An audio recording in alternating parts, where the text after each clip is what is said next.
चलो ध्यान दो इधर। रासायनिक समीकरण दिख रहा है ना। चलो देखो, सबसे पहले ध्यान दो कि हम लोग अभी तो पढ़ लिए है ना कि रासायनिक समीकरण किसे कहते हैं। ठीक, अब देखो रासायनिक, देखो ध्यान दो कि ये पूछता है एग्जाम में। ठीक है, एग्जाम में पूछता है रासायनिक समीकरण को लिखने का नियम क्या होता है, और रासायनिक समीकरण जो है ये ऑब्जेक्टिव में भी पूछता है। जैसे देखो रासायनिक रासायनिक अभिक्रिया को, ध्यान दो, रासायनिक अभिक्रिया को रासायनिक समीकरण के रूप में, है ना, किसके रूप में, रासायनिक समीकरण के रूप में लिखने का निम्नलिखित नियम है ना। और बहुत निम्नलिखित नियम है, और इन नियमों का क्या करना पड़ता है, हमको पालन करना पड़ता है। यदि हम इस नियम का पालन नहीं करते हैं तो मेरा रासायनिक समीकरण जो होता है वो गलत हो जाएगा। ठीक ना, इसीलिए रासायनिक समीकरण लिखने का 5 नियम है। ठीक है, देखो सबसे पहले क्या है, रासायनिक अभिक्रिया में अभिकारक को, किसको, अभिकारक को समीकरण के बाईं ओर लिखा जाता है। किस ओर लिखा जाता है, इस चीज को ध्यान रख लेना। जैसे हम समीकरण लिखे हैं, यहाँ पे देखो, नीचे देखो समीकरण लिखे हैं a प्लस बी, है ना, और अभिकारक है, और c प्लस डी क्या है, प्रतिफल है। देखो इसको दिमाग में सेट करना। देखो यदि सेट कर लोगे दिमाग में ना कि होता क्या है, तो तुमको याद करने में आसान हो जाता है, और ये सो रटना पड़ेगा नहीं। तो तब सबसे पहले देखो, अब एक चीज देखो, यहाँ पे जो हम समीकरण लिखे हैं तो पूरे समीकरण की बात कर रहे हैं, और एक चीज हम अपने तरफ से तुमको बताना चाहते हैं कि यहाँ पे देखो, इसको ध्यान रखना, एरो का चिन्ह को, किसको, एरो का चिन्ह, इसको हम बोलते हैं तीर का चिन्ह। अब हम देखो शॉर्ट में भी बोलेंगे, पहले इसको देख लेते हैं, उसके बाद हम बोलेंगे अपने तरीका से।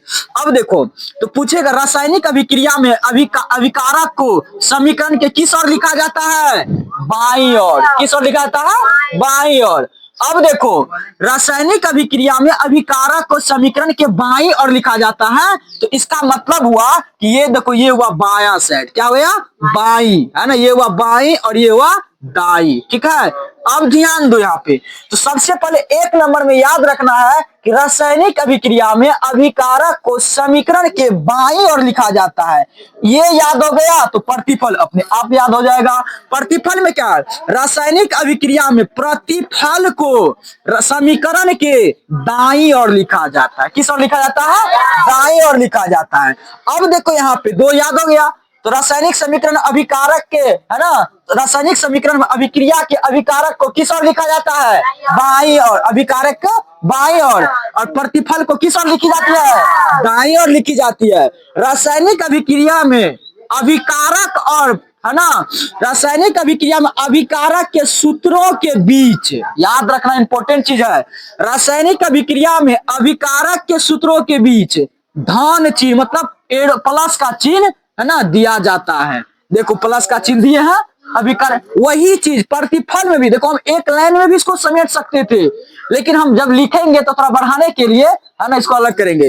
रासायनिक अभिक्रिया में प्रतिफल के सूत्रों के बीच, किसके सूत्रों के बीच, प्रतिफल के सूत्रों के बीच किसका, है ना, चिन्ह दिया जाता है, प्लस का चिन्ह। इसको एक लाइन में कह सकते हैं कि रासायनिक अभिक्रिया में 2 या 2 से अधिक अभिकारक के बीच और प्रतिफल के बीच किसका चिन्ह दिया जाता है, प्लस का चिन्ह। तो हमको 2 याद करने के लिए एक लाइन में, लिखने के लिए 2 लाइन में, ठीक है, ताकि जब एग्जाम में लिखेंगे तो मेरा कॉपी भी भरना चाहिए, भी मैंने रखा है, तो एक ही लाइन में इसको हम लिख सकते हैं कि नहीं। अब देखो इसको शॉर्ट में लिखने का तरीका बता देंगे।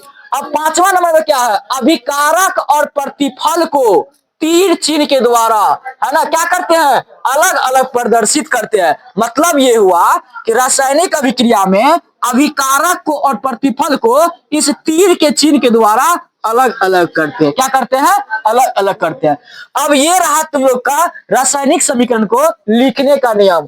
अब यदि हम इसको याद नहीं करना है तो हम रासायनिक अभिक्रिया जानते हैं, रासायनिक समीकरण जानते हैं, अभिकारक जानते हैं, प्रतिफल जानते हैं, और इतना चीज जानते हैं तो एक बार रासायनिक समीकरण को हम देख लेते हैं। यहाँ देखो, यदि हम बात करें यहाँ पे इसी को देखो, तो यहाँ पे एक समी, इसको मिटा देते हैं, कोई दिक्कत है ना। चलो एक बार देखो, यहाँ पे हम लेते हैं ए प्लस बी और एरो का चिन्ह सी प्लस डी, है ना। ये मेरा क्या होगा, अभिकारक। क्या है, अभिकारक, है ना। इसको क्या कहेंगे, है ना, ये क्या होगा, प्रतिफल। अब यदि पूछा जाएगा अभिकारक क्या, तो ए बी क्या है, अभिकारक है, सी डी क्या है, प्रतिफल है। अब देखो, सबसे पहले हम क्या लिखे हैं, अब देखो इसी से सारा पांचों याद कर लेंगे। रासायनिक अभिक्रिया में अभिकारक को एरो चिन्ह के दाएं ओर लिखते हैं कि बाएं ओर लिखते हैं, बाईं ओर। ये उधर हो गया बायां ओर, क्या हो गया, ये बायां, है ना, ये हो गया बाईं ओर, ये हो गया दाईं ओर। तो अब यहीं से सब कुछ याद कर लेंगे, इसी से। रासायनिक अभिक्रिया में अभिकारक को एरो चिन्ह के बाईं ओर लिखते हैं। फिर दूसरा नंबर में रासायनिक अभिक्रिया में, है ना, क्या करते हैं, प्रतिफल को, ठीक है ना, या रासायनिक समीकरण में प्रतिफल को क्या करते हैं, दाईं ओर लिखते हैं। रासायनिक समीकरण में दो या दो से अधिक अभिकारक और प्रतिफल के बीच किसका चिन्ह देते हैं, प्लस का चिन्ह देते हैं। किसका चिन्ह देते हैं, तो दो या दो से अधिक जब ये होगा उसके बीच में किसका चिन्ह देंगे, प्लस का चिन्ह। और वही चीज प्रतिफल में भी होता है। अब देखो, अब अभिकारक और प्रतिफल को, है ना, अभिकारक और प्रतिफल को अलग करने के लिए समीकरण के बीच में किसका चिन्ह दिया जाता है, एरो चिन्ह। मतलब एरो चिन्ह के द्वारा समीकरण को क्या किया जाता है, अलग किया जाता है, अभिकारक और प्रतिफल को। यदि पूछा भी जाए रासायनिक समीकरण में अभिकारक और प्रतिफल को किस चिन्ह के द्वारा अलग किया जाता है, एरो चिन्ह के द्वारा अलग किया जाता है। यदि बोलो एरो चिन्ह नहीं देंगे तो बोलो ये समीकरण मेरा होगा, नहीं होगा, तब ये समीकरण क्या हो जाएगा, गलत हो जाएगा। लेकिन दोनों को अलग करने के लिए, अभिकारक और प्रतिफल को अलग करने के लिए किसका चिन्ह देते हैं। इसका मतलब हुआ कि एरो का चिन्ह जिधर रहेगा प्रतिफल जो है उधर होगा। मतलब इसका मतलब प्रतिफल किधर बन रहा है, अभिकारक हो गया ए और बी, प्रतिफल क्या बन रहा है, सी और डी। बस इतना तुमको याद करना इसी से, बस ये हो गया। ये बहुत ही इंपॉर्टेंट होता है, ठीक है। चलो